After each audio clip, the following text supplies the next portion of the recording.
வணக்கம். இன்னைக்கு உஷா டைரியில் பொட்டேட்டோ ஃபிங்கர் ஃப்ரை எப்படி செய்யுதுன்னு பார்க்கலாமா? அதை வாங்க.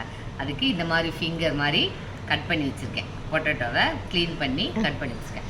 அதுக்கு தேவையான பொருட்கள் இது பச்சரிசி மாவு ஒரு 2 ஸ்பூன், அப்புறம் கார்ன்ஃப்ளவர் 2 ஸ்பூன், மிளகாத்தூள் ஒரு 1.5 ஸ்பூனு, கலர் மாவு கலருக்கு கொஞ்சம் கலர் இது, அப்புறம் மஞ்சள் தூள், தண்ணி, அப்புறம் கொஞ்சம் பெருங்காயம். அவ்வளோதான். இதுதான் தேவையான பொருட்கள். வாங்க இப்போ எப்படி பண்ணுறதுன்னு பார்க்கலாம். இப்போ ஒரு பவுல் எடுத்துட்டு இதில் எல்லாத்தையும் போட்டுக்கலாம். தண்ணி ஊற்றி கொஞ்சம் விஸ்க் வச்சு கொஞ்சம்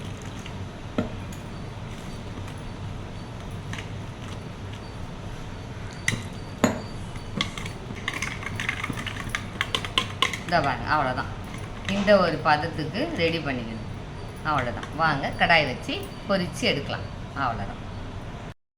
ஒரு பேன் வச்சு அதில் எண்ணெய் ஊற்றிட்டு எண்ணெய் காஞ்சதும் இந்த ஒன்றுனா எடுத்து அப்படியே ஒன்றோட ஒன்று ஒட்டாமல் கொஞ்சம் அப்படி போடுவோம். அது உதியாக அப்படியே போடணும். அப்படியே இருக்கட்டும்.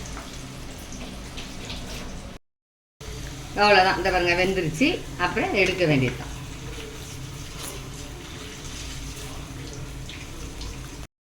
வாங்க ரெடி ஆயிடுச்சு.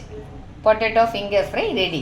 கொஞ்சோண்டு கருவேப்பிலையும் பூண்டும் போட்டு வறுத்து வச்சாச்சு. அவ்வளோதான். சூப்பர். லைக் பண்ணுங்கள், சப்ஸ்கிரைப் பண்ணுங்கள்.